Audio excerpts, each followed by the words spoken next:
ఆయన 3 మేకుల మీద వేలాడ కొట్టబడ్డది. ఆయన వస్త్రము చిన్న ఆ యొక్క క్లాత్ మాత్రమే ఆయన ఒట్టు మీద ఉండడానికి గల కారణం ఏంటంటే మిమ్మల్ని అందరినీ ధనవంతులు చేయడానికి ఆయన శిలువ మీద దరిద్రుడుగా వేలాడ కొట్టబడ్డాడు.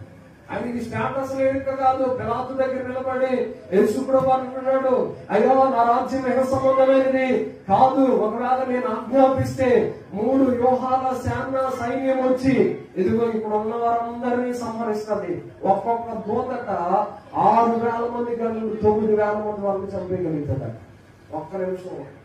అంత పవర్ ఉన్నది దేవుని దూతకి. అలాంటి దూతలు వస్తాయి. నేను వేడుకోనకు కానీ వేడుకుంటే అలాంటి దేవదూతలు వచ్చి ఇక్కడ ఉన్న వారందరూ సంహరిస్తాయి అని చెప్తుంది.